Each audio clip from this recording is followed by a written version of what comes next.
Good afternoon, ladies and gentlemen. Shalom. I'm David Mencer, Israeli government spokesman. It's Monday, the 1st of July, day 269 of the October 7th war. A short update from me and then to your questions.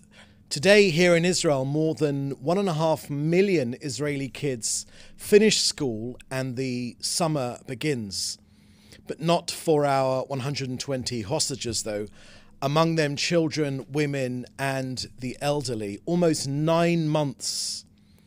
Last week I reminded you about the child hostages Kfir and Ariel Bibas.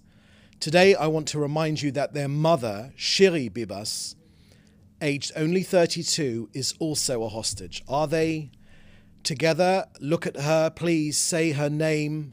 Shiri Bibas. 269 days. An innocent family, hostages in the hands of a death cult. As the Prime Minister made clear yesterday, we will not rest until all 120 are brought home.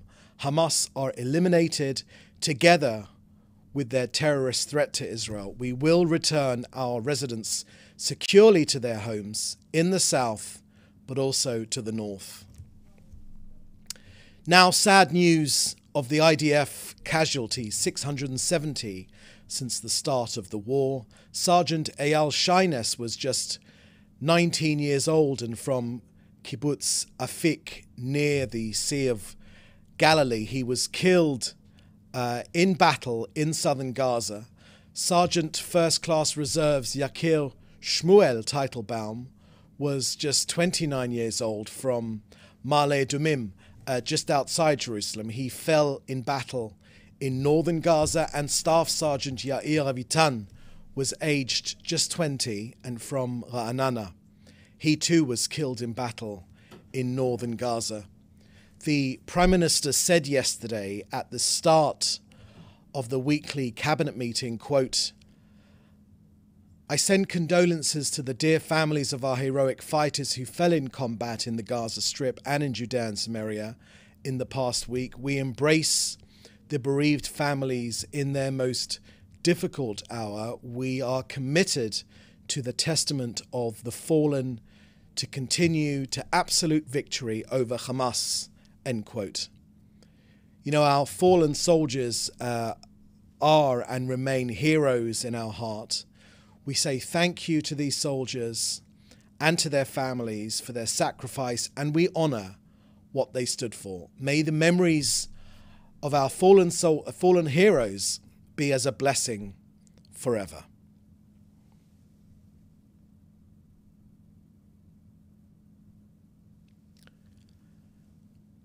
Now an update from Gaza. Just this morning, around 20 projectiles were fired from Khan Yunis. Some were intercepted and some fell inside Israel. The IDF struck the sources of the fire. So Hamas are not finished yet. As the Prime Minister said yesterday, quote, "Our forces are operating in Rafah, Shejaiya, and everywhere else in the Gaza Strip. Dozens of terrorists are being eliminated every day. This is a difficult fight that is being waged above ground, sometimes in hand-to-hand combat, above and below ground." Next, an update from Kogat and their work coordinating aid into Gaza. Over the last 24 hours, 311 trucks carrying humanitarian goods went in yesterday. 273 via Kerem Shalom, 38 via Erez. That means that more than 5,000 trucks, that's 5,000 trucks in June alone, have gone into Gaza. But only 110 aid trucks were collected by UN agencies and the private sector. 1,200 aid trucks are still waiting to be collected from the Gazan side of Kerem Shalom. More evidence of inefficiency from UN aid agencies. 4 fuel and 6 gas tankers for essential infrastructure went in.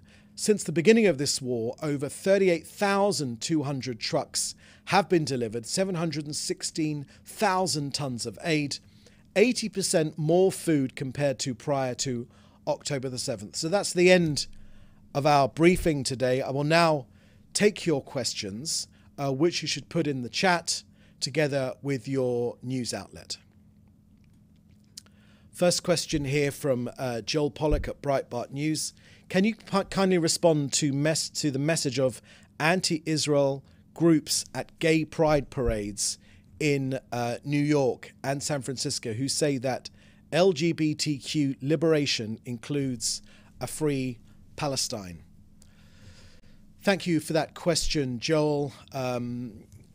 I've seen these sorts of displays, Queers for Palestine and the like, which reminds me of turkeys for Christmas or chickens for KFC. Absolutely ridiculous. Hamas are a genocidal Islamic fascist organization. Anyone with the slightest idea about geopolitics or any common knowledge would know that the first people they'll come for are anyone that does not subscribe to their Sharia lifestyle. So it's clear that that's an absolutely useless, ridiculous stand to be taking. This country is extremely proud of the way in which it conducts itself when it comes to the rights of all the people living here in Israel. It's a badge we wear with pride, not just once a year, but 365 days a year. And that freedom which exists in this country are precisely why Hamas fight against us. They hate our freedom. They hate our democracy. They hate our way of life. They hate our open media. They hate the freedoms which exist to practice your religion safely, whatever your religion here in Israel. They hate all of those things, which is why they're fighting against us. It's an Islamic, fascist-type organization. People need to educate themselves, for heaven's sake. Next question from Joel Pollack. Why was the head of Shifa Hospital released if he ran an institution infiltrated by terrorists? Let me answer that question. Joel, thank you very much. On the prisoner release issue, our office here, the Prime Minister's office, released the following statement, which I can share with you.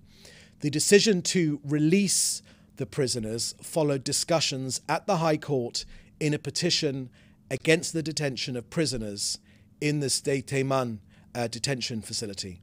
The identity of the released prisoners is determined independently by the security officials based on their professional considerations. That said, the Prime Minister ordered an immediate inquiry into the matter.